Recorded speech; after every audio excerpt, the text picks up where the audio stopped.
Bueno, buenos días. Buenos días. Vamos a empezar la segunda conferencia del ciclo de la asignatura de Ética, Legislación y Profesión. Y hoy tenemos con nosotros a Teresa Pereira, que es experta en protección de datos y en IA. Y nos va a hablar de diversas cosas, entre ellas del reglamento de inteligencia artificial, que es un tema bastante interesante, como ya hemos comentado en algunas clases. Así que, Teresa, muchas gracias por animarte a venir y cuando quieras. Muchas gracias a vosotros. ¿Se me oye bien? ¿Me oís bien? Vale. Buenos días. En primer lugar, dar las gracias a la Universidad Complutense y a esta facultad por... Se acopla un poco, ¿no? Por haberme invitado a estar hoy aquí con vosotros, que tengo que reconocer que me hace mucha ilusión como exalumna de la Universidad Complutense estar hoy aquí, y sobre todo quiero compartir con vosotros que pues hace algunos años, poquitos, ¿vale? No muchos, que estaba yo estudiando Derecho en la facultad aquí al lado, y alguien vino de una autoridad de control a hablarme del derecho fundamental a la protección de datos, cuando nadie sabía en este país qué era eso. Así conocí yo el derecho que ha marcado mi vida, así que hoy es como cerrar un pequeño círculo y estoy encantada de compartir conocimiento con vosotros, conocimiento que en su día recibí en esta casa, ¿vale?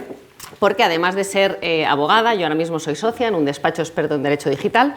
Soy funcionaria, yo soy ex autoridad de control y al conocer el derecho a la protección de datos seguí la pista de la autoridad y saqué la oposición a la autoridad. Ahora lo que pasa es que estoy en el lado oscuro, facilitando las cosas, ¿vale?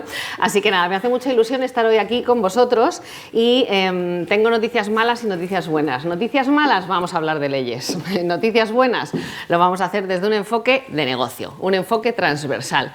Voy a explicaros o voy a tratar de que os quedéis con unas ideas esenciales de normas, pero sobre todo de cómo las normas y la tecnología impactan en una organización, porque el día de mañana estaréis viendo esto no desde el punto de vista teórico o desde el punto de vista práctico de la tecnología, sino que lo estaréis viendo desde el punto de vista de negocio. Y vosotros sois parte del negocio, igual que yo. De hecho, es lo que tenemos en común. La IA es una cosa que nosotros tenemos en común. Para vosotros, vuestro día a día, ¿qué es?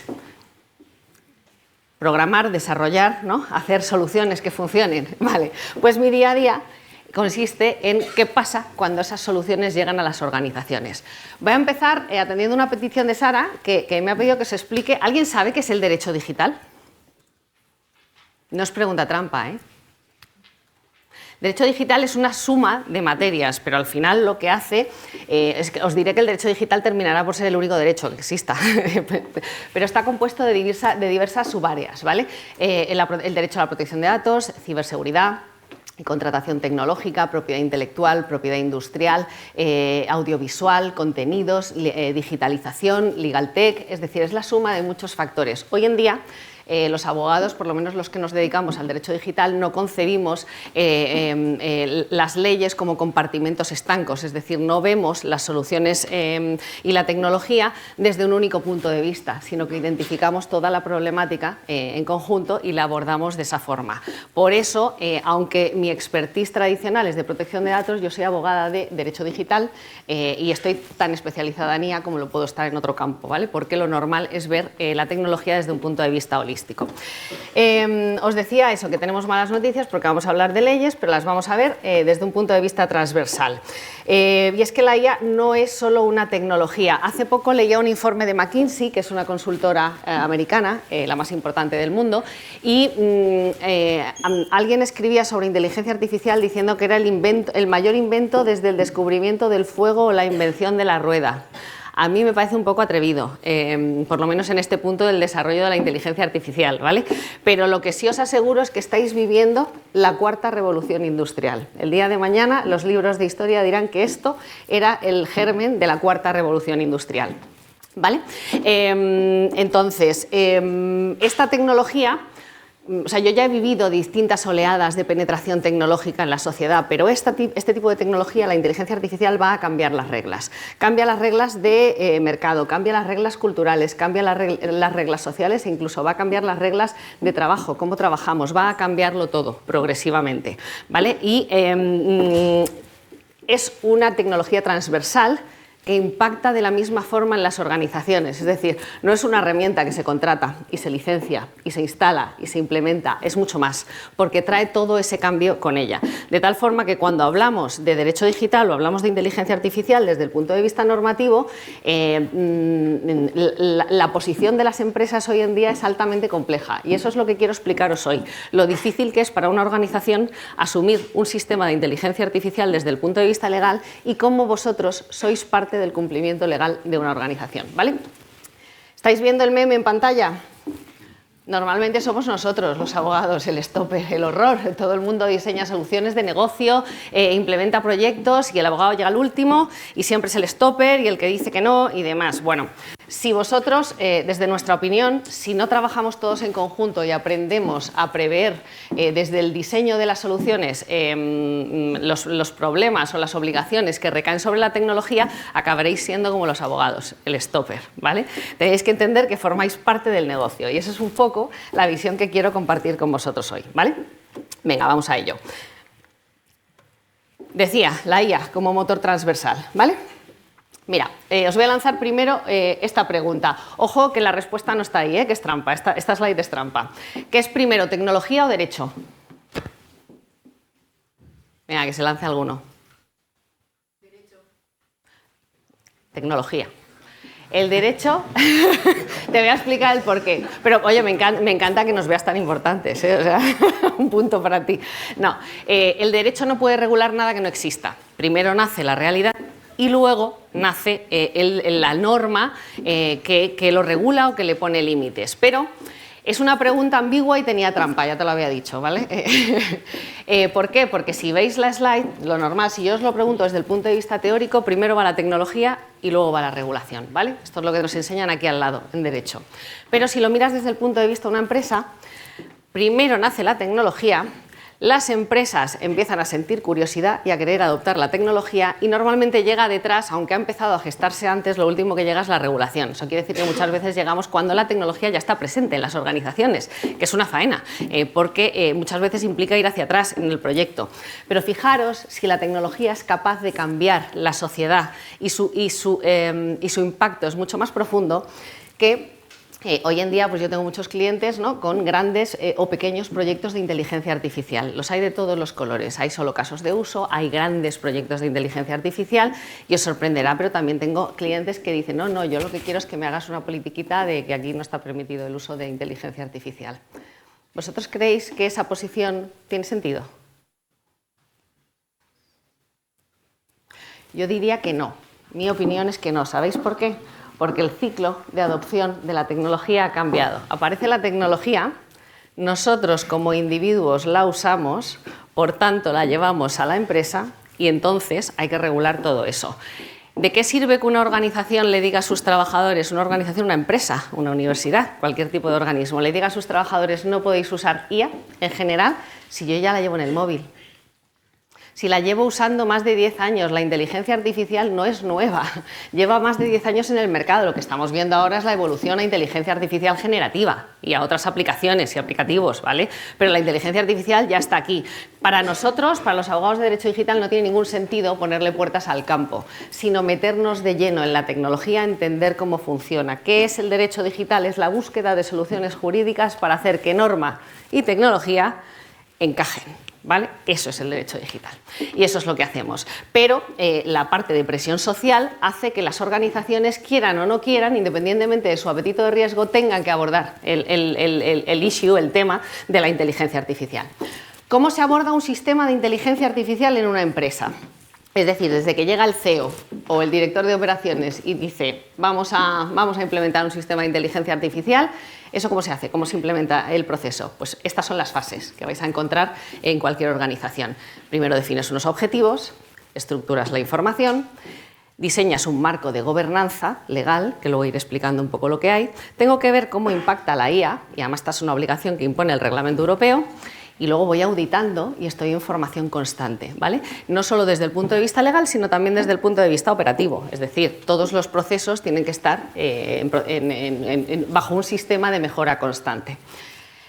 Pues veréis, voy a empezar, antes de hablaros de normas, voy a empezar por hablaros de algunos de los principales problemas que se presentan en una empresa cuando quiere implementar una solución de IA. ¿Cuál creéis que es el primero? definir para qué narices quieres la IA.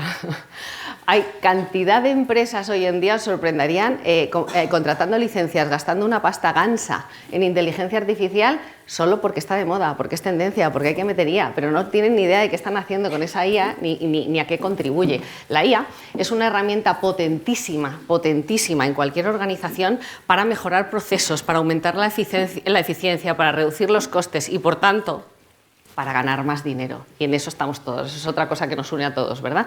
Todos nos levantamos todas las mañanas para ganar dinero. Bueno, vosotros en breve, pero todos nos levantamos para eso. Pues es una herramienta muy potente, pero tú tienes que entender qué es lo que puede hacer la IA por ti y qué no puede hacer por ti. Entonces, la primera pregunta que tú tienes que hacerte, bueno, la que yo le recomiendo a mis clientes, ¿cuál creéis que es? Mira a ver qué está haciendo la competencia. Haz benchmarking, ¿qué están haciendo tus competidores con inteligencia artificial?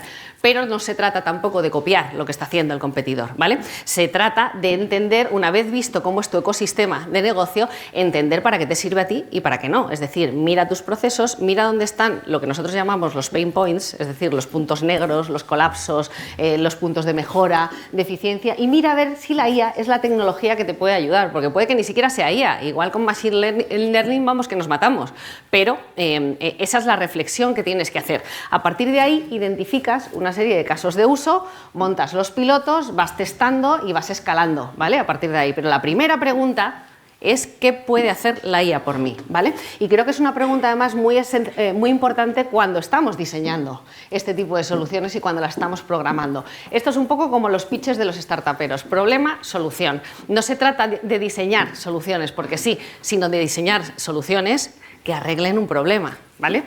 O por lo menos que potencialmente puedan arreglarlo. ¿Cuál creéis que es el segundo problema con el que me encuentro en las empresas? IA, que es el tema de moda, el hot topic, ya tenemos el dinero, ya nos han dado el ok, vamos para adelante, pero la IA, ¿qué necesita para trabajar? Información, efectivamente. Pero información, ¿cómo? Estructurada. Si tú tienes una base de datos sin orden, la IA va a trabajar de una forma desordenada. O sea, la IA tampoco ha venido a solucionarnos a nosotros el pensamiento racional. Trabajará de forma desestructurada y su resultado, el output, puede que no tenga sentido, que presente muchísimas más alucinaciones, además de que vas a cometer una cantidad de infracciones y delitos que prepárate tú para la cuenta que te va a salir, ¿vale? Entonces, es esencial que las bases de datos contra las que va a trabajar la IA hayan pasado por un proceso que se llama taxonomía de la información. Y es un proceso que no es nuevo, es decir, esto no lo hacemos ahora porque exista IA. La IA lo que ha puesto de manifiesto es la falta de madurez de muchísimas empresas en todo el mundo porque no tienen los sistemas de información y las bases de datos correctamente estructuradas a efectos de taxonomía. Eso significa que toda la información que yo tenga en una base de datos tiene que llevar una serie de etiquetas, supongo que esto suena a vosotros, de tags, ¿no? Por simplificar el concepto, de tal forma que cuando la IA va a trabajar contra la base de datos sabe si la información es confidencial o no lo es, si es apta para entrenamiento de inteligencia artificial o no, si está sujeta a copyright o no lo está, si es pública o es privada, si tiene datos personales o no los tiene, si está trabajando con datos sintéticos previamente procesados por otra inteligencia artificial. Existen millones de etiquetas que la información debe llevar para permitir que la IA despliegue todo su potencial, ¿vale? O sea que fijaros que no hemos llegado todavía a la parte de regulación y ya hemos encontrado un montón de problemas que están abordando las empresas. Eso para que no nos echen la culpa a nosotros, a los abogados, que no somos los que ponemos los problemas, ¿vale? Sigo. Estos solo eran problemas previos, no habíamos empezado todavía a implementar, ¿vale? Inteligencia artificial. Ahora vamos con los ejemplos típicos de problemas legales que tienen las organizaciones. El primero, como no, datos personales, ¿verdad? Porque, bueno, en Europa padecemos, entre comillas, o sufrimos el Reglamento Europeo de Inteligencia Artificial, que voy a aprovechar para aclararos que el Reglamento Europeo de Inteligencia Artificial a partir de ahora le dio GDPR, ¿vale? Para abreviar. El GDPR no nació para impedir el uso de los datos de carácter personal, no, solo para establecer las reglas del juego, pero la idea es que la información está para ser utilizada y explotada, siempre y cuando respetemos las reglas. Bien, pues el Reglamento Europeo de Protección de Datos, el GDPR, impone una serie de obligaciones que cuando yo me encuentro con un sistema de IA ya desarrollado y lo quiero estructurar en mi organización, pues muchas veces no puedo, porque no puedo modificar el sistema para cumplir las obligaciones que me impone el reglamento. Entonces, hay un concepto que introduce el GDPR, que es el Privacy by Design y by Default, que es cualquier empresa o profesional que desarrolla herramientas conviene que tenga en la cabeza las obligaciones que esa herramienta va a tener que asumir, porque así cuando la está diseñando facilita que el que viene detrás pueda cumplir con sus obligaciones. Mirad, yo tengo un montón de clientes que son startups, con ideas o no startups, o empresas con una idea de negocio buenísima, pero claro, cuando hay tecnología suelen ser ideas de negocio pues con riesgo legal, ¿no? Disruptivas, que a las empresas les apetece probar, pero les cuesta, ¿vale? Si yo no me he preocupado del concepto de privacidad desde el diseño y por defecto, lo que le estoy intentando vender a mis clientes o al cliente potencial que tengo delante es una solución en la que solo ve problemas y riesgos legales. Es muy complicado penetrar en un cliente si te estoy delegando todo el riesgo, te estoy diciendo, oye, yo he hecho una solución maravillosa y ahora tú te las compones con todo el cumplimiento legal que viene detrás y si no puedes cumplir con mi herramienta, pues asume el riesgo de infracción. No, para penetrar, para que tu producto penetre en el mercado, es esencial que te pongas en el lugar del otro y entiendas que va a tener que cumplir una serie de obligaciones. Si tú se las facilitas, que no quiere decir que las cumplas tú por él, ¿vale? Sino se las facilitas desde el principio, tu modelo de negocio, tu business plan va a funcionar muchísimo mejor. Y porque para empezar estarás generando una confianza en la persona que tienes delante, que es la clave esencial de cualquier negocio hoy en día y cualquier idea, ¿vale?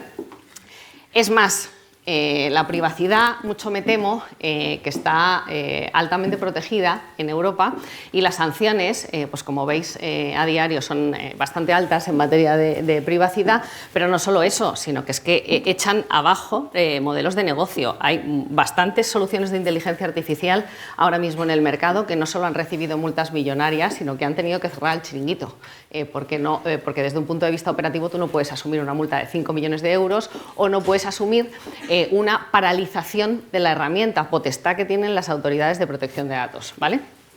Pero no solo de datos personales vive el hombre. Entre los datos que utiliza la IA también hay datos no personales y datos sintéticos. Y aquí viene el segundo bloque de normas. ¿Sabéis que existe una norma, el Data Act, que regula cómo se comparte la información en los dispositivos conectados, por ejemplo, un vehículo inteligente?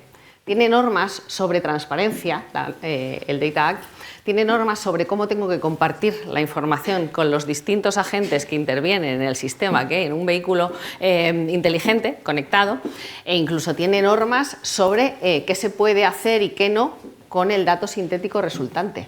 O sea, que no es solo el dato de carácter personal, existe un conjunto de normas que afectan a la IA y que cualquier organización tiene que tener en la cabeza cuando se plantea la idea de implementar un sistema de estas características.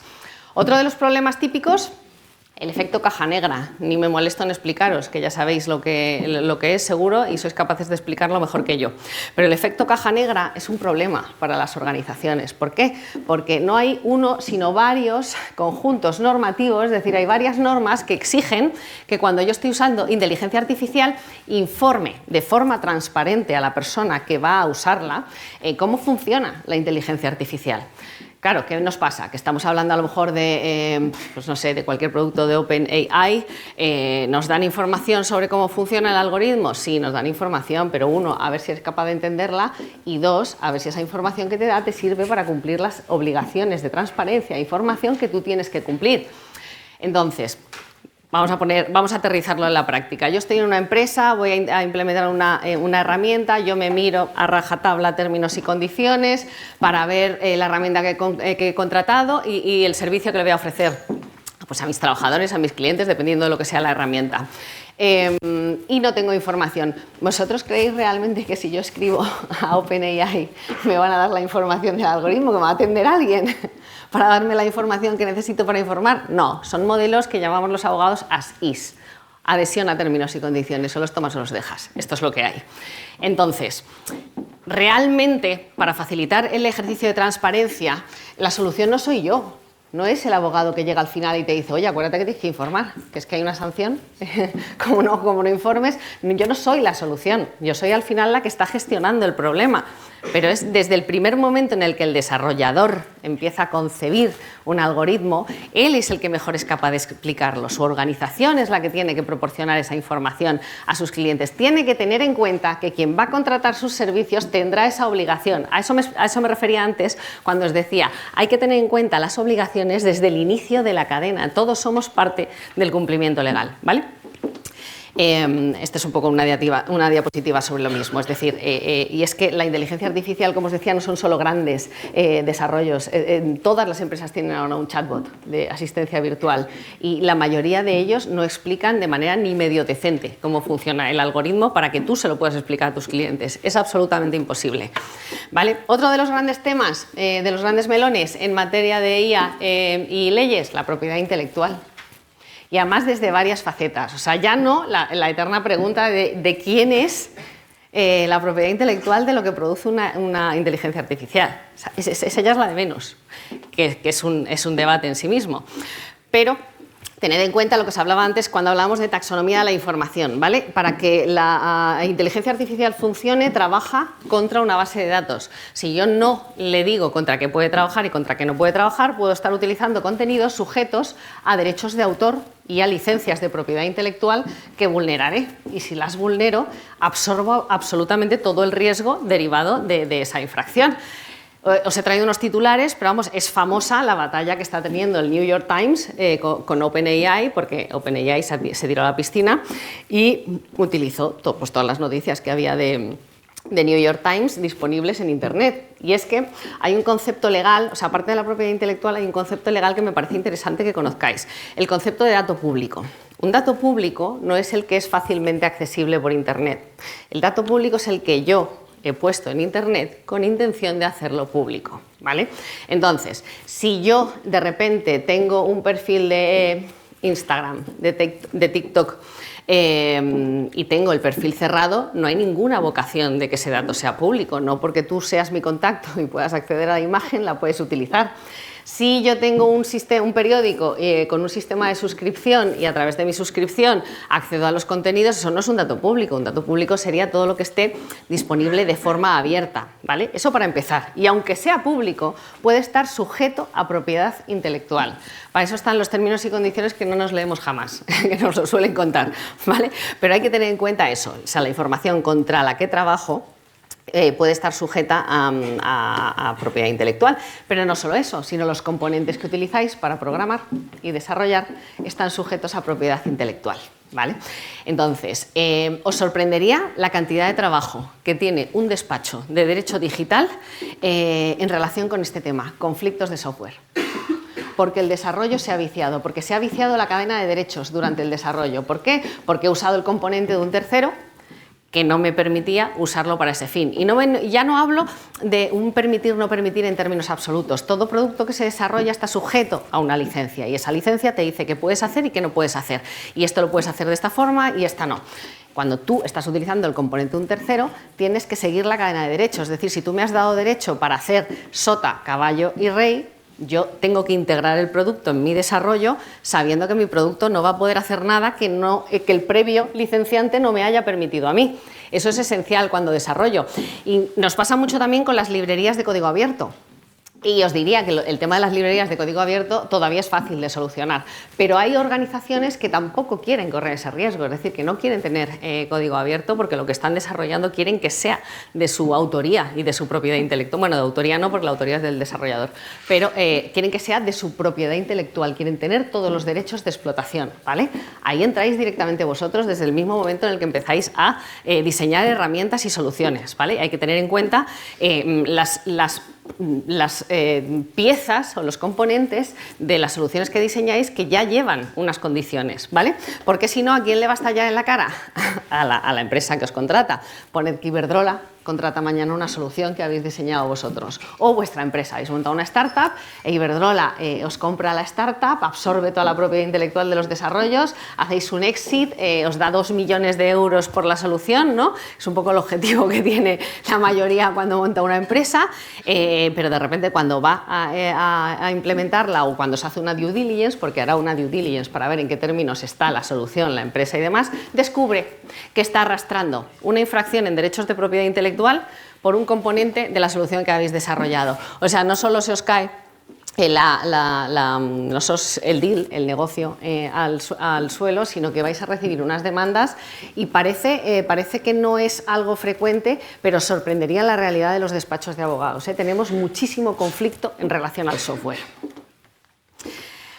Otro de los temas, otro de los grandes problemas que despierta la inteligencia artificial en las organizaciones tiene que ver con la ética. Hablaba antes con Sara, con vuestra profesora, de este tema. Y la ética ya no solo desde el punto de vista de para qué voy a usar la inteligencia artificial, ¿vale? O sea, ya no es si el uso que le voy a dar es ético o no es ético a nivel social, no. La cuestión son los sesgos. Los sesgos, que además es una palabra muy de moda, ¿verdad? El tema del sesgo. Yo os voy a decir que el sesgo no es malo.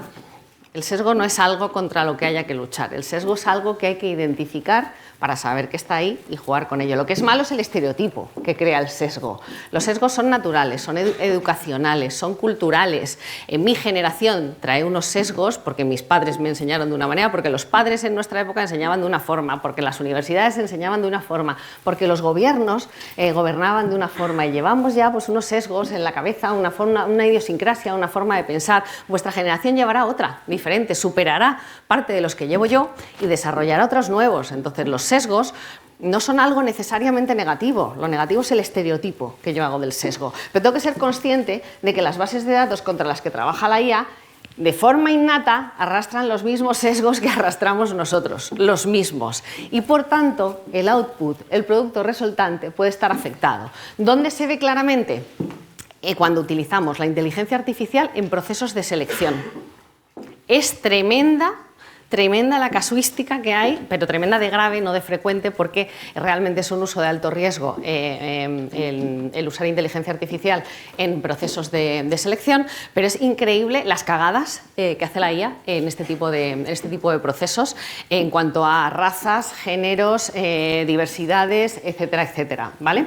Pero ya fijaros hasta qué punto es interesante y es necesario atender a la ética de la inteligencia artificial. Veis esta imagen, ¿no? O sea, es un vehículo conectado. Bueno, nos han puesto aquí una especie de camión, tractor, que no creo que sea muy conectado, pero imaginaros que es un vehículo conectado. Y entonces tiene que tomar la decisión de si atropella a un niño o a un viejo o se salva al conductor. Esa es la decisión que toma un vehículo conectado. ¿Vosotros sabéis que esa decisión es diferente según el país en el que esté implementada la IA? Por los sesgos que arrastran las bases de datos y la información, porque hay sociedades, culturas, continentes, donde por un motivo a lo mejor, vosotros sabéis que los Estados Unidos, como asistas a alguien en medio de la calle porque ha tenido un accidente, corre el riesgo de asumir tú la responsabilidad civil por lo que le ha pasado, te puede demandar a ti.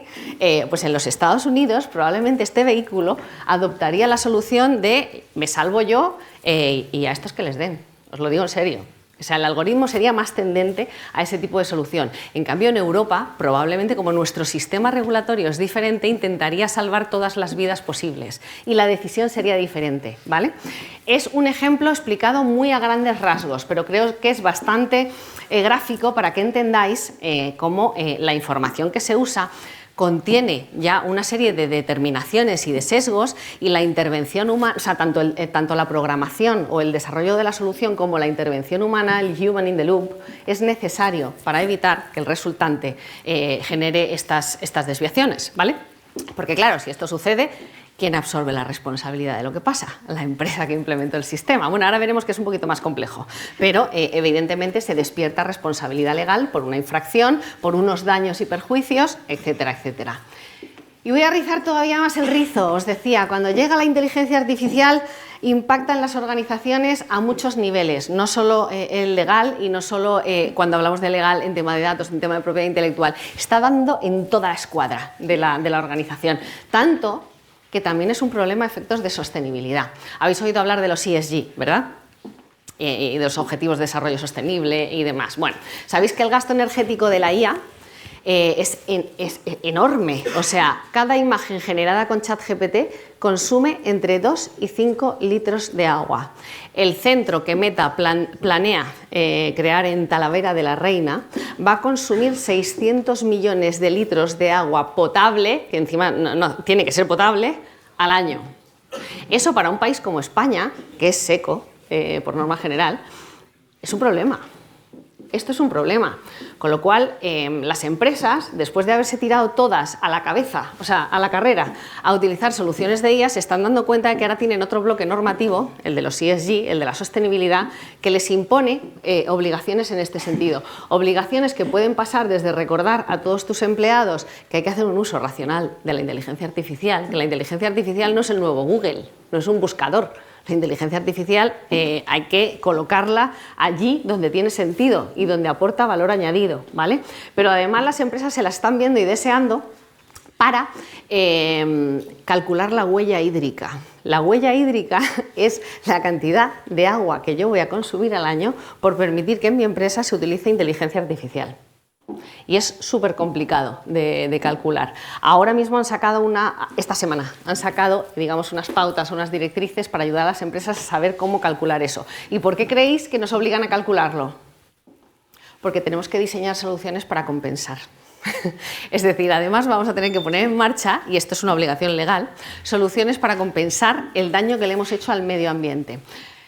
Por poneros una idea cercana, ¿sabéis qué tipo de iniciativas hacemos en mi despacho para compensar el uso que hacemos de inteligencia artificial? Porque claro, si somos el primer despacho en Derecho Digital de España, tendremos que utilizar inteligencia artificial, no nos queda otra, es casi una obligación para nosotros entender aquello que regulamos y que intentamos facilitar.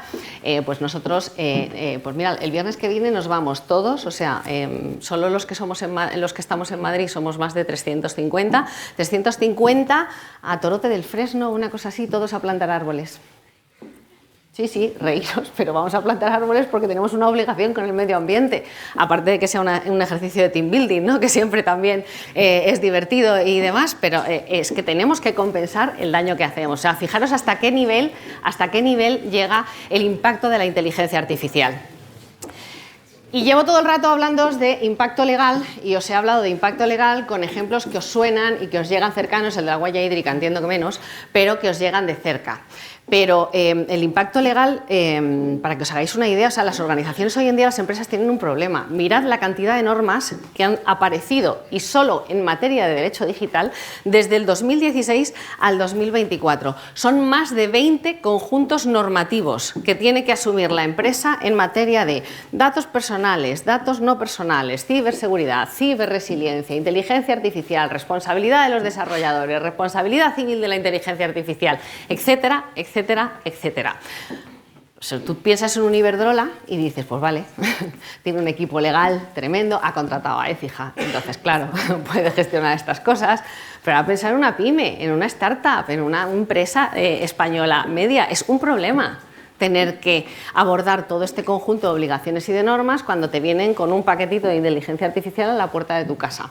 Nosotros, lo que os explicaba, es tanto vosotros como nosotros formamos parte de esa cadena que ayuda a las empresas a reducir o a tener que cumplir con estas obligaciones, ¿vale? Y esa es la idea esencial que quiero transmitiros hoy, porque estas son solo de derecho digital. Ahora sumadle las de mercantil, las de fiscal, las de laboral, las de sostenibilidad, ¿vale? Y todas esas obligaciones, como os decía, no se implementan aquí. No se implementan aquí en el despliegue y en la operación, en la supervisión, se implementan desde que empiezo a conceptualizar la idea, ¿vale? Yo tengo que diseñar una herramienta que no esté absolutamente cerrada a una obligación de transparencia o a una supervisión humana, o si tengo que cumplir, tengo que saber que mi cliente, que mi usuario de inteligencia artificial tiene obligaciones de trazabilidad. Tiene que ser capaz de demostrar cómo ha funcionado todo el ciclo de vida de la inteligencia artificial en su organización. El ciclo de vida es este, ¿vale?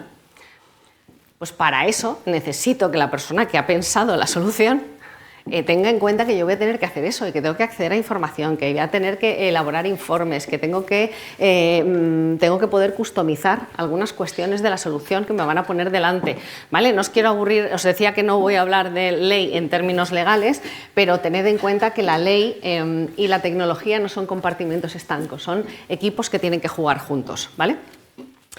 Y os he hablado del conjunto de normas que tenemos en Europa, que realmente tenemos un problema de sobreregulación. Es posible que alguno de vosotros lo haya leído en prensa. Sobreregulación no porque nos hayamos vuelto locos y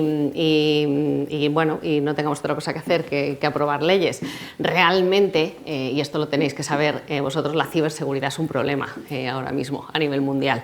Y más cuando aparezca la computación cuántica, que ese va a ser otro melón. Igual puedo venir a hablaros de ello más adelante.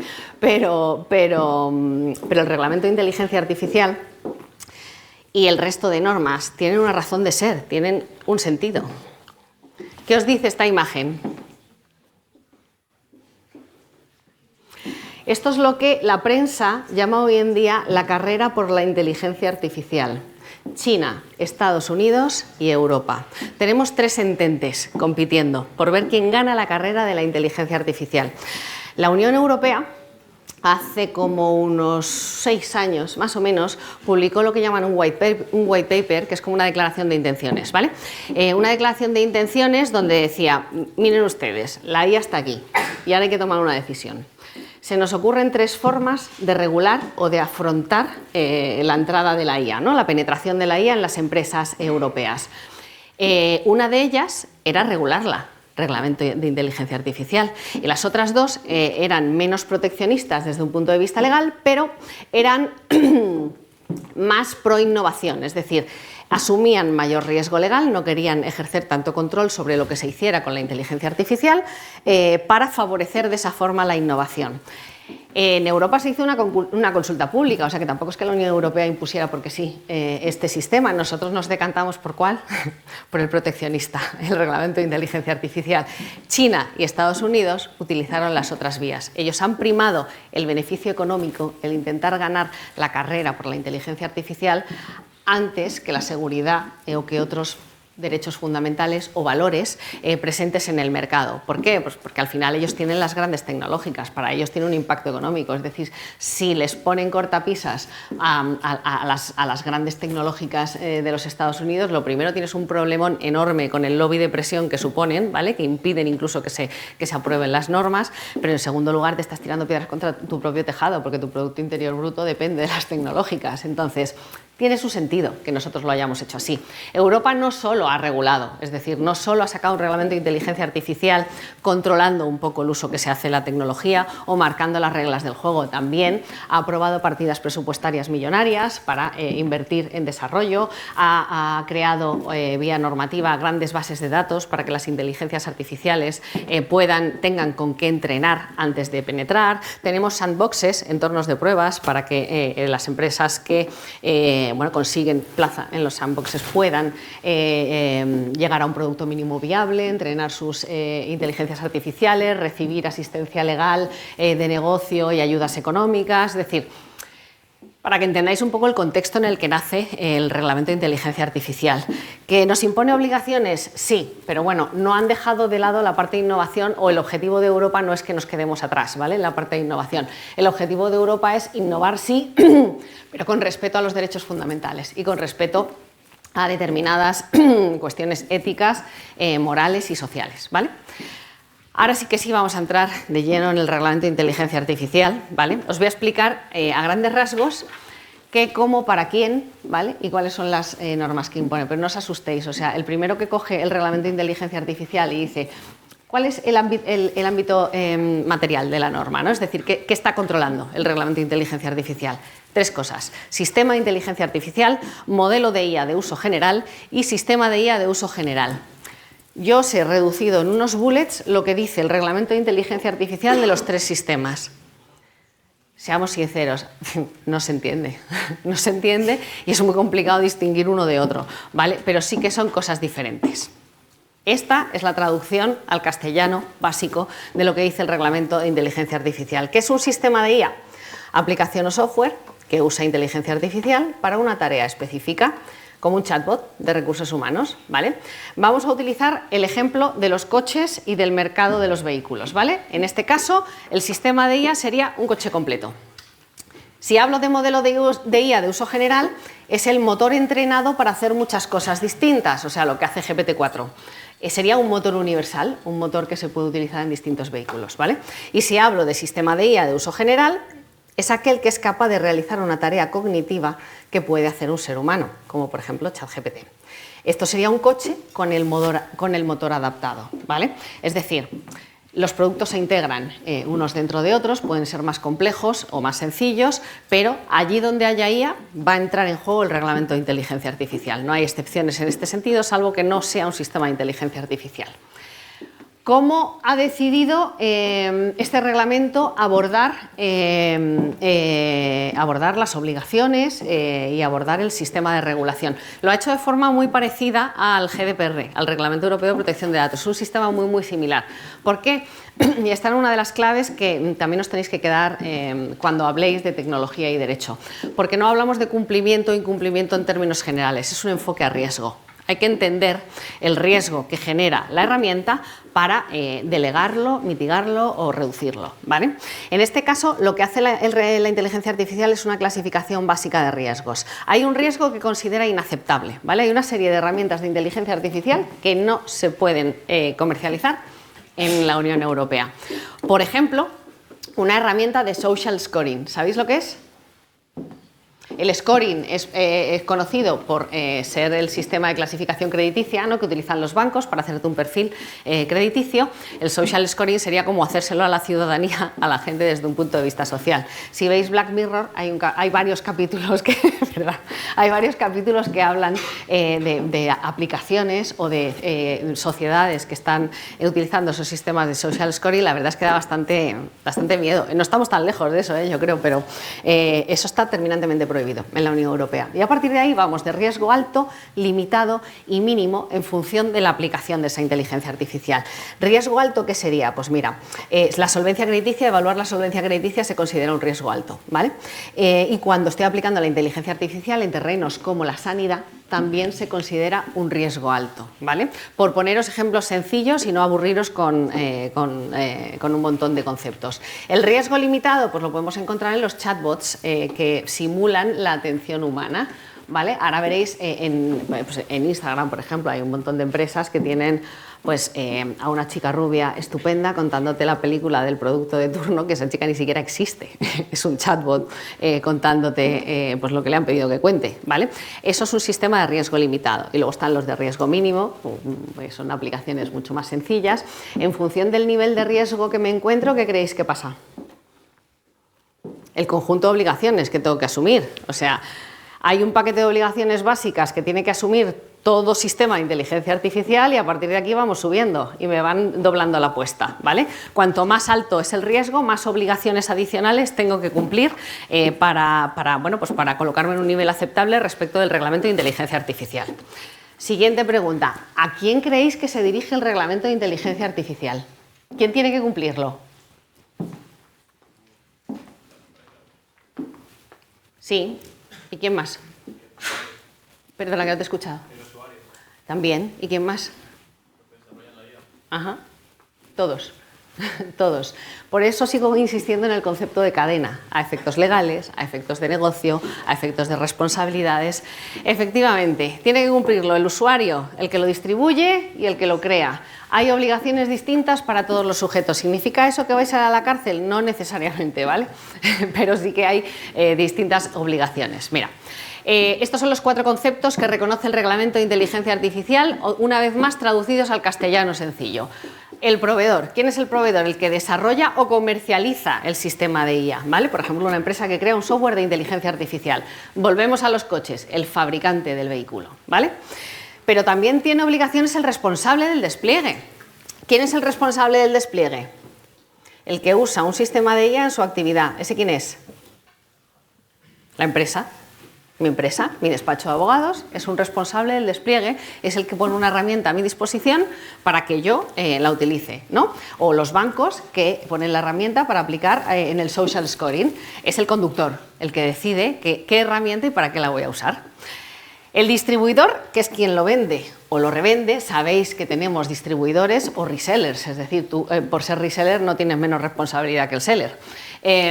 También tiene obligaciones.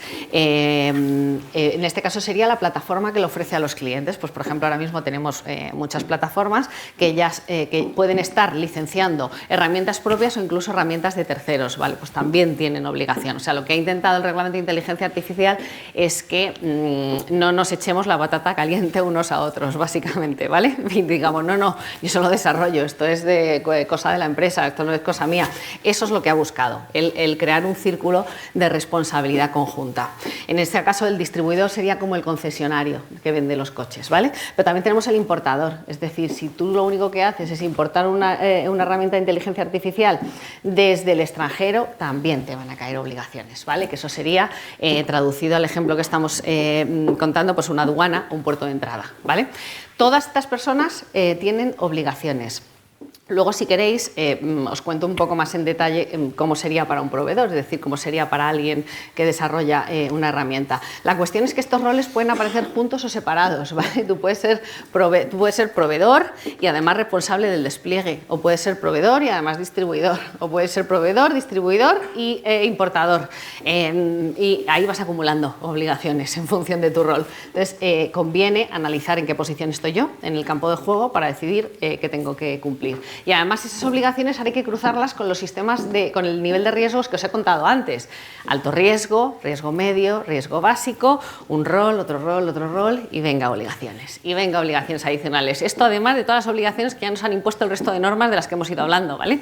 O sea que realmente es complejo para una organización si no se prepara de antemano. ¿Y qué pasa si no cumplo? Ahí vamos con lo bueno, con lo que duele. Y además, ahora, que lo sepáis, estamos en la típica fase en la que van a venir las sanciones gordas porque hay que dar ejemplo. Entonces, sentaros, que os sujeten el cubata, que vais a ver salir sanciones multimillonarias en los próximos 2 años o 3, porque es lo típico cuando entra un nuevo sistema normativo y las autoridades empiezan a sancionar. Empezamos una etapa que se llama de evangelización y de dar ejemplo, ¿no? con las obligaciones. Haceros una idea de cómo es el sistema de infracciones. Una infracción muy grave puede ser hasta 35 millones de euros. Y puedes tener suerte si te caen solo los 35. He dicho hasta, no desde. Y puedes tener suerte si te caen los 35, porque como decidan utilizar el otro criterio, que es el 7% del volumen de negocio global, todavía puede ser más de 35 millones, porque si sancionan, por ejemplo, pues no sé, sancionan a Google España, imaginaros, ¿no? La autoridad, la ESIA, sanciona a Google España y utiliza el porcentaje, no va a tener en cuenta el volumen de negocio de Google España, va a tener en cuenta el volumen de negocio de Google en todo el mundo. Eso es una millonada. ¿Vale? Pero es verdad que el sistema está pensado para asustar. Luego la realidad es que estas multas no se aplican por norma general a todas las empresas, pero igualmente, o sea, para casi cualquier organización que te impongan una multa de 50.000 euros ya hace daño, ¿eh? O sea, y hay muchísimas empresas, sorprendería cuántas, que con una sanción así ya tienen problemas de caja y la parte estratégica se les cae. Una sanción grave son hasta 15 millones y un 3% del volumen de negocio global, y una leve 7,5 millones o un 1% o hasta un 1% del volumen de negocio global. Es verdad que el Reglamento de Inteligencia Artificial no prevé que a las pymes y a las startups se les aplique este sistema, por lo menos no en cuanto a la cifra que estáis viendo de millones, pero sí el porcentaje, que es bastante más progresivo y adaptado a su realidad. Lo que sí deja claro, y esta es una mejora respecto de otras normas que se parecen al RIA, como puede ser el GDPR, es que el RIA, bueno, lo podéis ver, que lo sepáis, como RIA o como AI Act, ¿vale? El RIA sí advierte a las autoridades de que las sanciones tienen que imponerse con un claro espíritu disuasorio, pero proporcionado. Parece un poco contradictorio, es decir, por un lado le pide a las autoridades ser proporcionadas, pero por otro lado está pidiendo que la cifra duela para que disuada de repetir la infracción, porque hay claramente empresas en el mercado que tienen partidas presupuestarias para asumir las infracciones, o sea, están preparados para pagarlas porque su modelo de negocio es ese y van a seguir en el mercado. Sorprendería cuántos de los modelos de negocio que utilizáis todos los días, pero todos los días aquí, en Madrid, en España, son absolutamente ilegales. y se dedican a diseñar un modelo económico que funciona y a pagar y a pagar y a pagar sanciones. Evidentemente corres un riesgo porque la autoridad tiene más potestades que la de sancionar económicamente. Puede inmovilizarte las bases de datos, puede paralizarte el negocio, pero juegan con el riesgo legal, ¿vale? No es solo cumplimiento e incumplimiento. La medida, digamos, la mejora que introduce es que le dice, vale, tú sanciona, pero cuando sanciones explica cómo hay que hacerlo, ¿vale? Porque eso no lo hacen todas las autoridades y eso es lo que necesitamos. O sea, realmente es la vocación de una autoridad. Dime castígame si lo he hecho mal, pero explícame cómo lo tendría que haber hecho. Porque precisamente cuando hablamos de derecho digital o de tecnología, aquí estamos todos innovando. O sea, nosotros en el despacho, para que os hagáis una idea, tenemos una broma.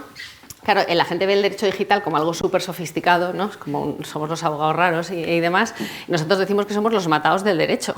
Somos los matados del derecho porque al final somos los que nos tiramos horas analizando la tecnología, analizando leyes y corriendo el riesgo de diseñar soluciones que puedan funcionar.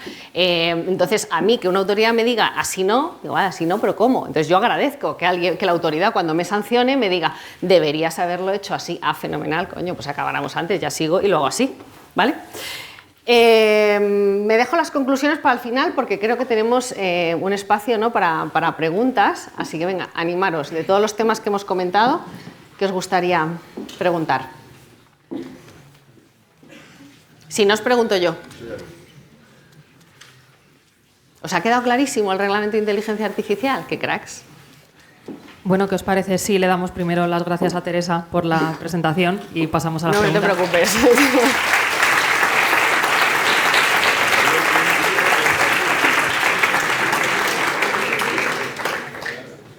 Y ahora sí, abrimos a nadie turno le de preocupa. preguntas. Venga, vale. Buenas.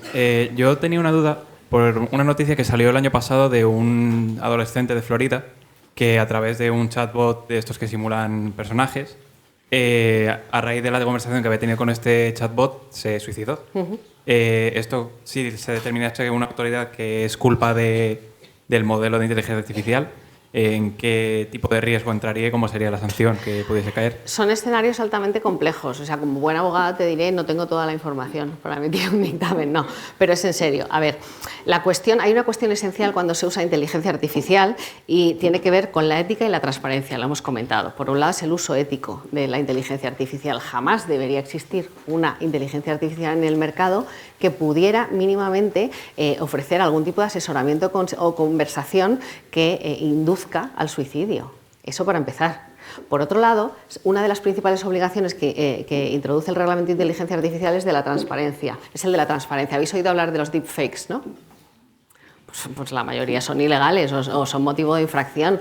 El ser humano, el usuario de la inteligencia artificial, tiene un derecho absoluto a saber cuándo se está relacionando con una inteligencia artificial y cuándo no, porque eso cambia tu criterio. Si tú estás, yo qué sé, pidiendo emocional o psicológico a un chatbot que te da una apariencia de humano, tu percepción de lo que estás recibiendo de la inteligencia artificial está cambiando. Entonces, por un lado ahí hay que distinguir el uso de esa inteligencia artificial, si estaba bien ubicado en términos de uso y ese uso es lícito en el mercado, y por otro lado, cómo se ha desarrollado la herramienta para que eso se pueda producir. Probablemente ahí hay más de un bloque de responsabilidades.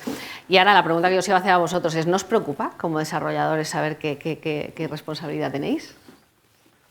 ¿Creéis que tenéis o no? ¿Y cómo vais a gestionar eso? Bueno, ahora os dejo unas tarjetas si queréis, pero... ¿Cómo lo vais a gestionar? Vale, vamos a ver. El desarrollador, por norma general, el desarrollador tiene una obligación, incurre en infracción. Esto es en términos muy generales, ¿eh? Como se está grabando, vaya por delante el disclaimer de que esto es mucho más complejo que como yo lo estoy explicando aquí y ahora. Pero solo eres responsable por dolo o negligencia. El dolo es un concepto del derecho romano que implica como voluntariedad de cometer la infracción, ¿vale? Y la negligencia es que no has sido lo suficientemente responsable o diligente como para evitar la infracción.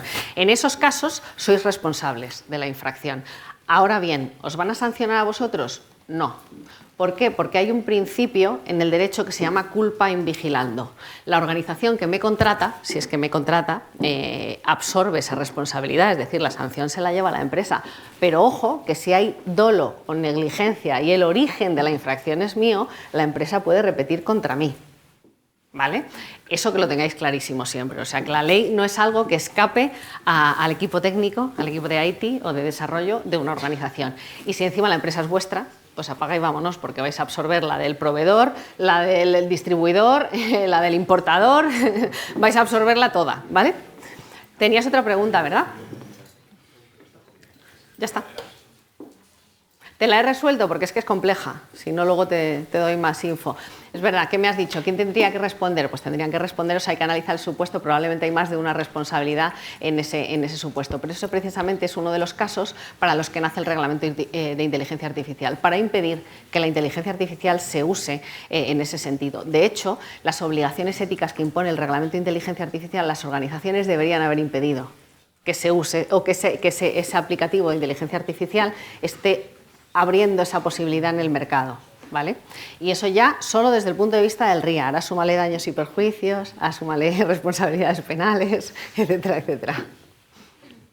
Buenas, yo te quería preguntar sobre las leyes que vayan a surgir sobre el tema medioambiental. ¿Van a aplicarse a todo el mundo, las empresas del mundo entero o solo aquí en Europa? Te puedo hablar de Europa.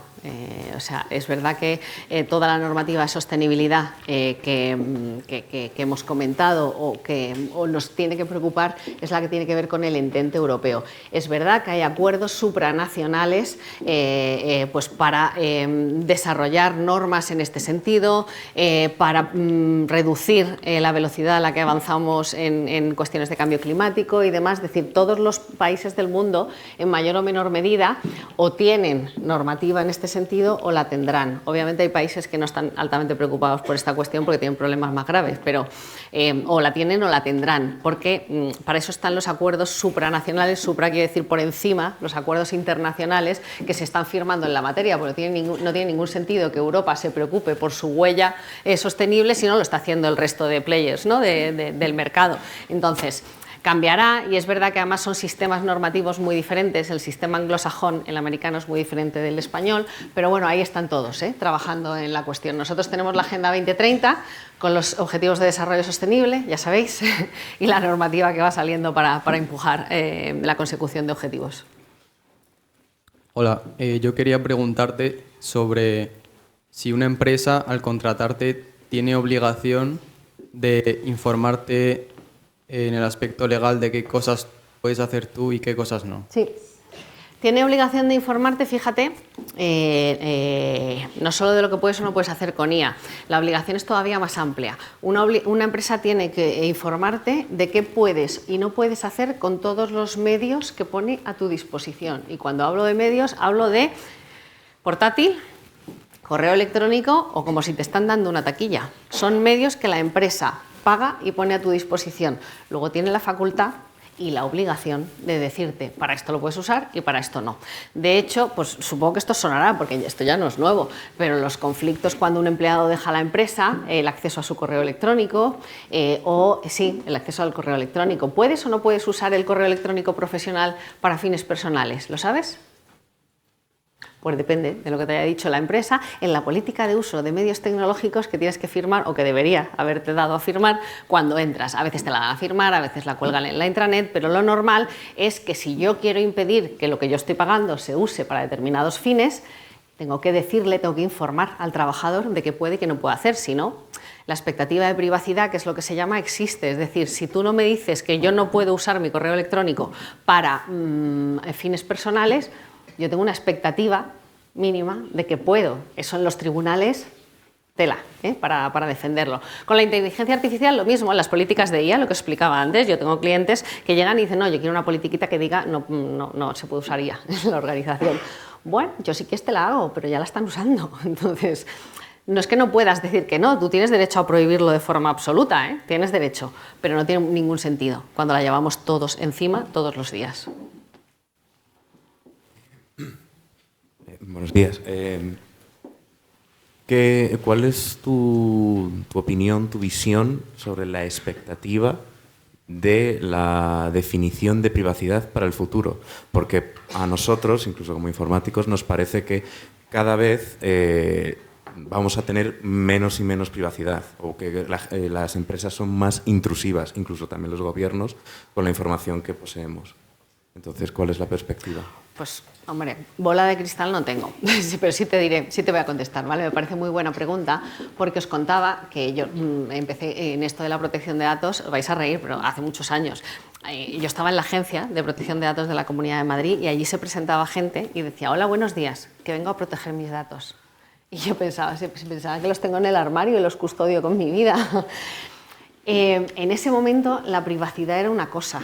Y la gente era mucho menos digital, más analógica y por tanto el concepto de privacidad y de intimidad, ¿vale? Que van de la mano, era bastante más robusto y la gente era menos permeable o estaba menos dispuesta a que se utilizara su información para cualquier fin que pudiera ser comercial o incluso aunque fuera para un servicio público, para recibir un servicio público.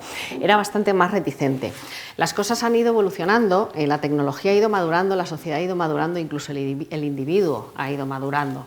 Y hemos llegado a un punto en el que yo te diría que hay tantos conceptos de privacidad como personas pisan la faz de la Tierra. ¿Vale? Es un concepto altamente subjetivo. Por eso ahora solo hablamos de riesgos, de mínimos y de máximos. Pero también es un concepto y es un tema del que me gusta mucho hablar porque es bastante paradójico o tiene su lado gracioso, y es que hay muchísimas personas hiperpreocupadas por lo que se va a hacer con sus datos, pero hiperpreocupadas, cookies no, esto, lo otro, tal, pero usan WhatsApp todos los días. O sea, WhatsApp es probablemente la aplicación más agresiva con la intimidad de las personas y la privacidad que pisa la Tierra. Es decir, el individuo, el ciudadano, el ser humano no está siendo muy consecuente. O sea, si tú quieres tener un derecho fundamental, bueno, si quieres ejercer en términos positivos el derecho fundamental a la protección de datos, ¿no? Y cuidar de tu privacidad, es decir, decidir sobre tus datos, qué se hace y qué no se hace, te tienes que involucrar. Tienes que leer términos y condiciones, políticas de privacidad, entender la tecnología que estás usando, y no lo hacemos ninguno. Con lo cual, la preocupación que tenemos es un poco sui generis en ese sentido. Pero es verdad que el concepto está evolucionando. Lo que era la privacidad hace 20 años no es lo mismo que es ahora. Pero es que lo que era la privacidad hace un año, antes de que todos estuviéramos usando ChatGPT, ya no es lo que es ahora. Yo creo que son conceptos subjetivos, muy personales, y que el siguiente paso está en que tomemos el control de nuestra información. Lo que pasa es que nos va a costar, pero lo que deberíamos hacer es tomar el control y empezar a tomar decisiones conscientes de qué permitimos y qué no permitimos con nuestros datos. Porque vosotros me diréis, pues que cualquiera le dice que no a Meta, ¿no? No, ahora tienes alternativas. Ahí está Telegram, que se comió una cota de mercado indescriptible solo porque WhatsApp anunció que iba a sacar el WhatsApp empresarial, ¿os acordáis? E iba a implementar algo en el sistema de pagos, que empezamos todos a publicar estos manifiestos en Facebook y en los estados de WhatsApp y demás de no consiento que se haga con mis datos. Os aviso que no sirven para nada, pero todos indignados. ¿Cuál fue la realidad? La realidad es de mercado. Cayó tanto el alta de usuarios y el número de usuarios de WhatsApp que WhatsApp tuvo que revocar la política y dar marcha atrás. En ese ínterin, Telegram se hizo con todos los usuarios que perdió WhatsApp. Y ahí se demostró que el usuario es quien tiene el poder de su información. Si todos decimos esta funcionalidad o esta política no me interesa, el proveedor no le quedan más narices que dar marcha atrás. Porque ¿a quién se debe? A su público. La realidad es que ahora mismo trabajamos o vivimos en una balanza, en un equilibrio delicado entre mi privacidad y mi intimidad y el retorno que me va a dar el producto al que le estoy dando los datos. Si yo diseño un producto que al usuario le interese, me dará la información. Si no, no. Ahora bien, cuando te la da, ya sabes que hay unas reglas del juego, ¿vale? Que tienes que cumplir. Pero eso es así, por eso todos seguimos teniendo WhatsApp. Porque lo que nos da nos interesa. Y es así. Acordaros, bueno, no sé si os acordaréis porque sois muy jóvenes, pero vamos, Amazon empezó vendiendo libros y lo que hacía era sugerirte libros parecidos a los que habías visitado o a los que habías comprado, y eso era, pero la gente se echaba las manos a la cabeza. ¿Cómo me sugiere libros y tal? Yo ahora voy y entro en la aplicación de Zara y como no me sugiera bien la talla, me cabreo, O sea, es que no es que quiera que me sugiera, es que quiero es que me parece que tiene sentido. A mí me gusta que sepa cuál es mi talla y cuáles son mis gustos, y en lugar de pasearme por toda la app o por toda la tienda, ver los productos que sé que me van a interesar. ¿Qué puede pasar? Que a Sara no. Que a Sara no le guste. Eso es la privacidad hoy en día. Y ese es el control que tenemos que ejercer, ¿vale? Y las aplicaciones que diseñáis tienen que estar preparadas para que yo las use como me dé la gana y Sara también. ¿Vale? Yo tengo una duda sobre, ¿Dónde estás que no te veo? Ah, vale. sobre lo del medio ambiente. Por ejemplo, No pensé que os fuera a interesar tanto, ¿eh? si una empresa pequeña, por ejemplo, le da ChatGPT a sus empleados, tiene que preocuparse después por la huella de carbono y tal. Y luego también sobre que escuché que había como unos bonos, que hay empresas que venden bonos al medio ambiente que son un poco medio fraude, que no sé cómo de verdad será. Sí, bueno, depende del proveedor que contrates y de cómo esté implementado. Es un poco lo que os explicaba que hacemos nosotros con los árboles, con el reciclado. O sea, nosotros tenemos distintas iniciativas que desarrollamos a título personal para compensar, digamos, ese impacto en el medio ambiente que generamos, pero hay empresas que lo compran, lo subcontratan o que lo implementan con otros sistemas, ¿vale? Por ahí van los tiros. Es decir, tú lo puedes hacer por ti mismo, o una pyme puede optar por otra opción. Es como hablábamos, o sea, tiene mucho que ver con el ejemplo que os ponía antes de Iberdrola. En verdad, Iberdrola, he dicho Iberdrola porque es el primero que me ha salido. Poneros con Repsol, si queréis, ¿vale? Repsol quiere implementar o quiere poner en marcha un gran proyecto de digitalización e inteligencia artificial en su equipo, ¿vale? Claro, Iberdrola tiene 700 abogados dentro, 700 abogados fuera, 700 de negocios, 700 de marketing, dinero a las puertas, tiene medios. Pero una pyme no. ¿Cómo hace una pyme? Pues subcontrata o busca otras fórmulas. Lo normal es que la pyme no tenga el equipo dentro necesario para asumir todas las obligaciones legales. Normalmente los equipos legales en pyme son pequeñitos, entonces, si lo quieres hacer, la subcontratación suele ser una vía fácil. ¿Y cómo lo haces? Pues ese bono quiere decir que alguien está haciendo algo por ti, está poniendo en marcha una iniciativa y te vende como sus créditos en materia de sostenibilidad, ¿vale? Ponte también en la situación de, mira la cantidad de normas que te he enseñado que tiene que asumir una empresa ahora mismo en Europa. O sea, para una pyme, pues no digo que sea lo correcto, pero la sostenibilidad no está en el top de prioridades tampoco. Entonces, por eso este tipo de normas también van penetrando progresivamente. El propio reglamento de inteligencia artificial no entra en vigor un día. Tiene una entrada en vigor progresiva, que de eso no se ha hablado ya para no aburriros.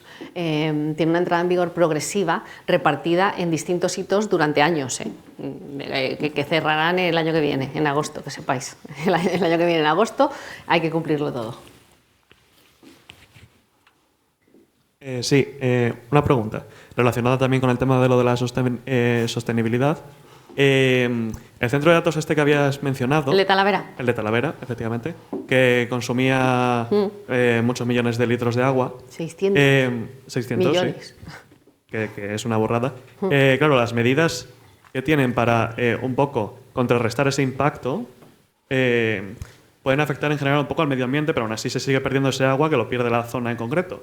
También tienen una obligación con la propia región, zona donde se vaya a hacer, con los pueblos, para darles ayudas, por ejemplo. Porque hay zonas en las que verano sí, verano también hay sequía. Sí, sí, por eso te decía que para España es un problema un centro de datos de Meta. Es mucho trabajo, es dinero, es innovación, es todo lo que tú quieras, pero es que es un problema en términos de sostenibilidad. Pues a ver, yo no soy experta en la materia, ¿vale? Entonces no te sé explicar cómo funciona el sistema el sistema de obligaciones en materia de sostenibilidad. Lo que sí sé es que una empresa como Meta, igual que le comentaba a tu compañero antes, que para una pyme estas obligaciones probablemente no estén en el top 5 de sus preocupaciones, a Meta se las van a hacer cumplir sí o sí, ¿vale? Y tendrá que buscar la forma de calcular su huella de carbono, su huella hídrica, etcétera, etcétera, y poner en marcha iniciativas.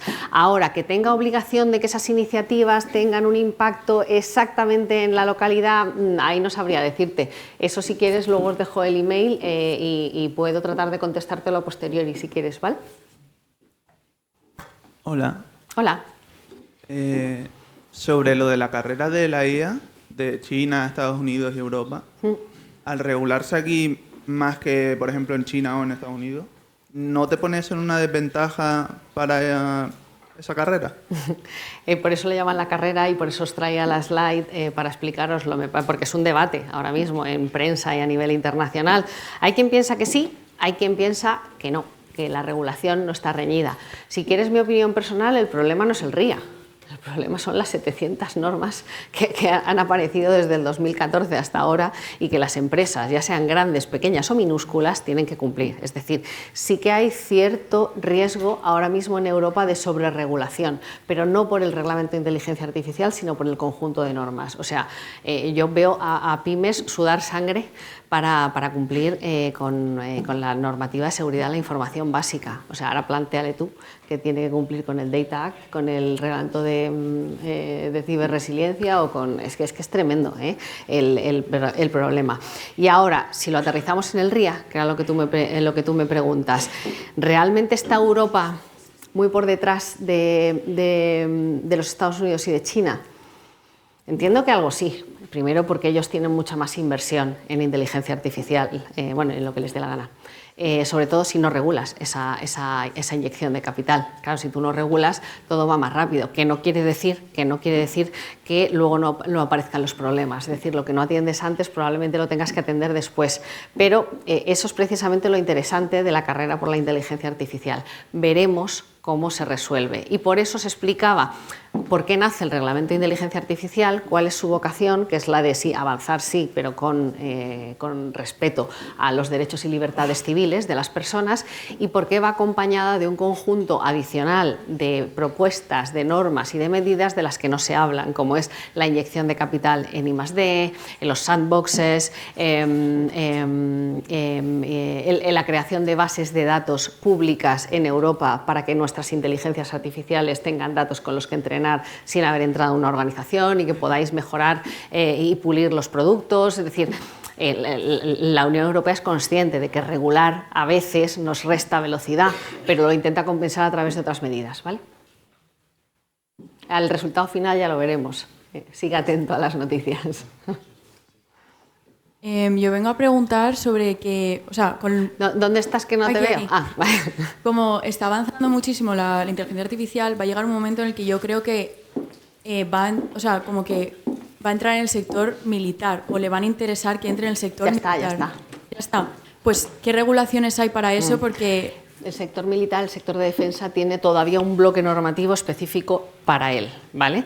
Especialmente en términos de, en términos de seguridad de la información, por ejemplo.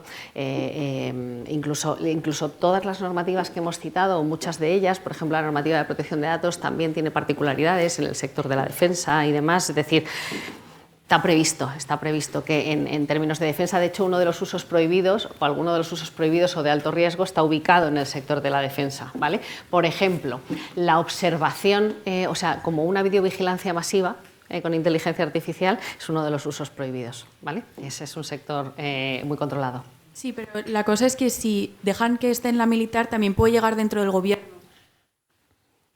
¿En qué sentido? Pues que se puede aplicar gobierno y entrar dentro de las bases de datos del gobierno. ¿Eso también está regulado? Vale, no, pero son cuestiones diferentes. Es decir, una cosa es que cuando algún organismo de defensa de este país decide implementar la inteligencia artificial y utilizarlo para sus funciones públicas, está todavía más constreñido, más apretado por normas que los demás. ¿Para qué la puede usar? Tiene que seguir siendo fiel y respetar cuáles son sus funciones. En España los organismos públicos tienen unos estatutos o una normativa que define qué puede hacer y qué no, porque los organismos públicos, como pasa con defensa, están para prestar un servicio al ciudadano, es decir, nacen con una vocación, con una función y de ahí no te salgas. Lo estás mezclando con el tema de la ciberseguridad. Que si la IA es el hot topic del año, yo diría que la ciberseguridad es el segundo e incluso debería ser el primero, probablemente, porque realmente es un gran problema para las organizaciones, pero no solo para las organizaciones en términos de empresas, sino para los gobiernos. Y os explico el porqué. Es un problema para los gobiernos porque vosotros habéis oído hablar de las guerras híbridas. Ahora mismo las batallas no se libran solo como las estamos viendo en determinados puntos del mundo, ¿no? En la Franja de Gaza o en Ucrania, no se libran solo al estilo tradicional. Ahora mismo, cuando se declara una guerra, para empezar no se declara. ¿vale? Para empezar, nadie dice estamos en guerra. Y no son guerras tradicionales, son guerras en las que se utilizan técnicas muy diferentes. ¿Qué técnicas son las propias de una guerra híbrida? Los ciberataques, la primera. ¿Y qué se ataca? Las infraestructuras críticas de otro país. ¿Qué es una infraestructura crítica? La luz, el agua, el gas, las instalaciones de defensa, el Centro Nacional de Inteligencia, eso es una infraestructura crítica y por eso hay normativa, que lo comentaba antes con Sara, que protege específicamente o que obliga al gobierno a desplegar un nivel de seguridad todavía más alto en esas infraestructuras, porque no es lo mismo que... voy a cambiar de empresa, ¿vale? No es lo mismo que Moeve sufra un ciberataque a que lo sufra el gobierno español o que lo sufra una empresa que está prestando un servicio público a la ciudadanía española.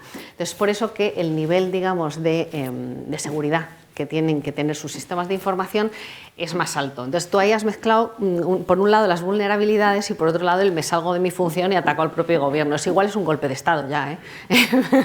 Pero sí que es verdad que la ciberseguridad es un problema. Es por eso también que están saliendo tantísimas normas. También os quería explicar, porque nos ha parecido antes interesante comentároslo, que cuando hablamos de ciberseguridad no estamos hablando de impedir ciberataques. Es imposible impedir los ciberataques.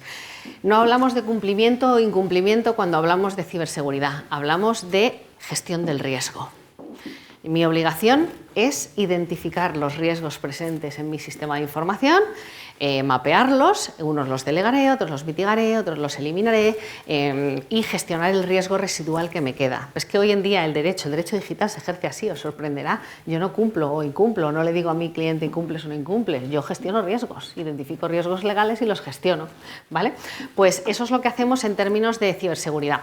Y para que os hagáis una idea, las autoridades, cuando tú has tenido una brecha de seguridad, y tienes, por ejemplo, que comunicar a la Agencia Española de Protección de Datos, ¿no? Que te han encriptado las bases de datos y que estás negociando con el terrorista de turno que te pide un rescate en criptos por la base de datos. Y tú le notificas, lo primero que hace la agencia, una de las cosas que hace la Agencia Española cuando tú le notificas, que es saca el bar y revisa la jugada, que para ver cómo tenías tú la casa antes de que se produjera el ataque. A ti la sanción no te cae porque te hayan atacado, a ti la sanción te cae porque no habías desplegado las medidas de seguridad que correspondían.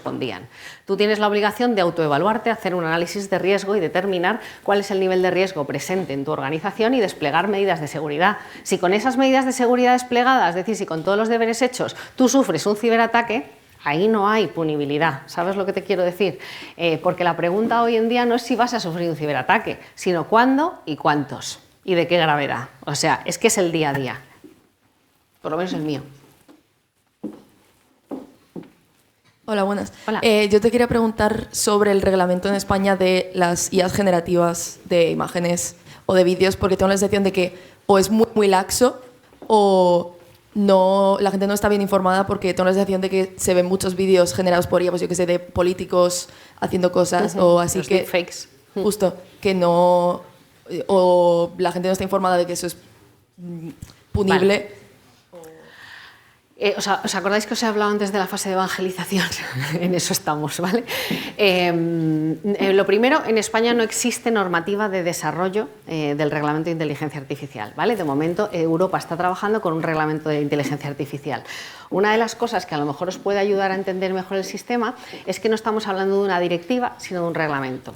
La diferencia entre directiva y reglamento es que la directiva tú la tienes que transponer, es decir, necesitas una norma que en España diga vamos a cumplir con esta directiva de esta forma. El reglamento aplica de forma directa, es decir, España no necesita una norma de inteligencia artificial porque el reglamento europeo tiene aplicación directa en España, ¿vale? Y por eso parte de las obligaciones que contiene el reglamento tienen que ver con la transparencia. Ya os decía antes, todo usuario tiene derecho a saber si se está relacionando con una IA y ese es un derecho básico, es decir, no del nivel de riesgo alto. Todas las IAs tienen que cumplir con esa obligación, de tal forma que si en algún momento, pues yo qué sé, estáis viendo alguna red social y identificáis un contenido generado con inteligencia artificial o que sospecháis que es así y que no se informa, ya sabéis que está cometiendo una infracción y ahora si queréis usáis el canal de denuncia y si no, no, vosotros mismos. Pero es que es verdad y además pensad nosotros, o sea, si nosotros que conocemos la tecnología, ¿vale? Que somos usuarios digitales avanzados. También somos susceptibles de sufrir un ataque de phishing, porque claro, esto es lo que le explico yo a la gente cuando intento dar clases de ciberseguridad. La gente se imagina que cuando tú recibes un correo electrónico tipo phishing, pues lo que hay es un chaval en su silla de gamer programando en su casa, ¿no? Que ha decidido programar un ataque. No. Esto es ciberterrorismo puro y duro. O sea, si queréis otro día organizamos otra charla, entramos en la dark web y os enseño cómo se adquiere, o sea, os enseño cómo es posible contratar un ciberataque. Son profesionales diseñando herramientas de ciberataque, ¿vale? Entonces, si yo soy susceptible, yo misma soy susceptible, vosotros mismos sois susceptibles de caer, ¿cómo no va a caer en un contenido generado por IA? Mi madre, por ponerte un ejemplo, que es bastante avanzada a nivel digital, tengo que decir, pero para ella es más difícil que para mí discriminar ese contenido, ¿vale? Entonces, realmente que haya empresas gestionando ese tipo de contenido sin cumplir con sus obligaciones es un riesgo, y es por eso que la Unión Europea se decide a avanzar en la carrera de innovación, en la carrera de la IA, controlando o intentando controlar este tipo de cuestiones, y por eso hacen falta las primeras sanciones. Pero eso no es un paso atrás. O sea, si Europa regula más la IA, no estamos como un paso atrás en cuanto a Estados Unidos y... Eso era lo que preguntaba tu compañero. Justo, sí. Había distintas formas de abordarlo. Nosotros hemos elegido aquella que es respetuosa con los derechos fundamentales. ¿Por qué? Porque piensa que ya tenemos un sistema de derechos fundamentales que ahora no nos podemos olvidar de él y lo podemos eliminar. Es decir, cualquier norma que aparece en escena tiene que respetar lo que teníamos antes. O lo deroga, pero los derechos fundamentales evidentemente no son susceptibles de eso. Lo estoy explicando en términos muy generales, ¿vale? Entonces, por eso la Unión Europea, cuando decide yo voy a salir por la vía regulatoria, acompaña el reglamento de una serie de iniciativas que intentan compensar el hecho de que tú tengas que cumplir con unas obligaciones adicionales. Porque si cumples con unas obligaciones adicionales, ya, la cuestión no es solo de velocidad, la cuestión es que además te cuesta más dinero. O sea, a ti desarrollar aquí en España, si tienes que pagar abogados, si tienes que pagar determinadas cuestiones, te sale más costosa que en otro país. Entonces ha intentado compensarlo. Pero la balanza, el resultado lo iremos viendo y probablemente sea una batalla que esté viva y de repente uno esté arriba y luego otro abajo. O sea, esto es macroeconomía, irá cambiando. Hola, quería saber, porque creo que no has tratado tanto este tema, si está regulado en cuanto a derechos digitales o leyes el tema de que se reemplacen puestos de trabajo por... Pues mira, me extrañaba que nadie lo hubiera sacado. Pues a ver, no está regulado, pero porque yo creo, me vais a permitir que os diga que el hablar de eliminación, o sea, de pérdida de puestos de trabajo en términos absolutos es un poco dramático. ¿Va a pasar? Sí, va a pasar. Pero no es una cosa que vaya a pasar rápido, sino que va a ser progresivo y lento porque es un cambio cultural. ¿Os acordáis que he empezado diciéndoos que la inteligencia artificial va a cambiar las reglas del juego a todos los niveles, ¿vale?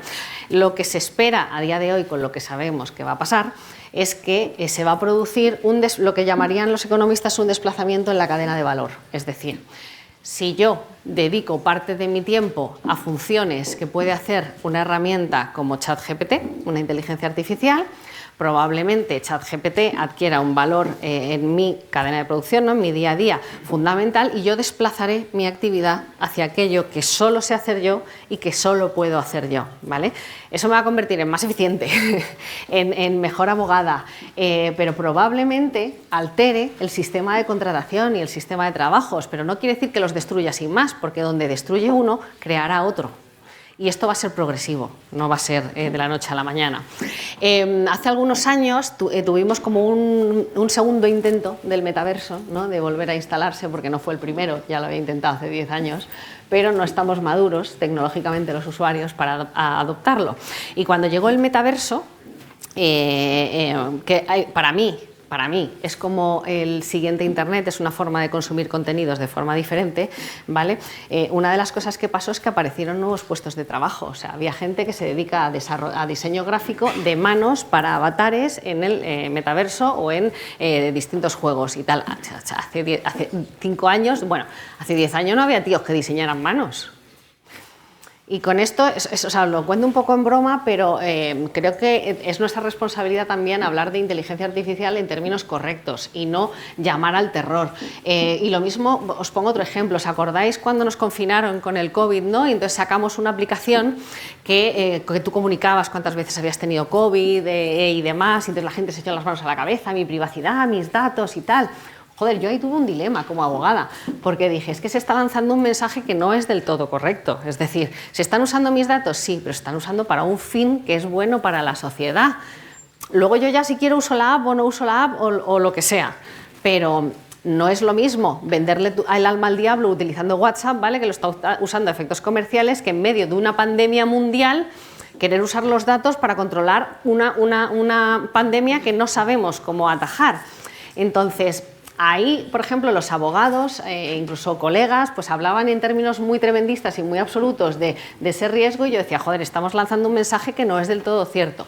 Pues cuando decimos la IA va a destruir puestos de trabajo, sí, pero no es el mensaje completo, ¿vale? En cualquier caso, tampoco somos el oráculo de la inteligencia artificial.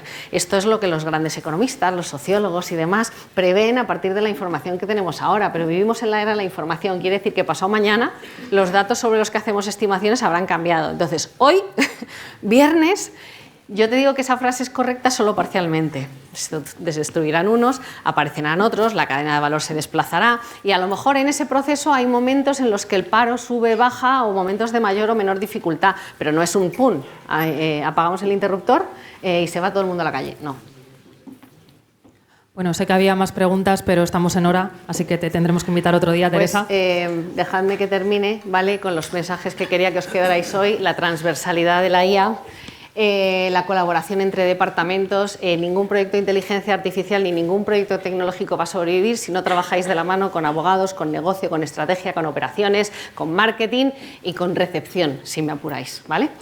Acordaos del compliance by design. Si yo quiero que mi solución se venda como la espuma, se utilice, que la gente le vea el valor, tengo que tener en cuenta que detrás van a tener que cumplir con todas las obligaciones de las que hemos hablado, ¿vale? Y todo eso requiere de vuestra implicación, no solo de la mía. Si no aportáis ese enfoque de negocio a vuestras profesiones, os pasará que os convertiréis en el stopper de la cadena de valor y no hay ninguna necesidad de que os convirtáis en eso. Y si alguno desarrolla herramientas de inteligencia artificial, que no sea para despedir abogados, por favor. Os he dejado en la presentación algunos enlaces, ¿vale? con información adicional, por si os interesa, y lleváis mis datos en la presentación por si alguno tiene dudas adicionales o quiere contactar conmigo. Muchísimas gracias a todos.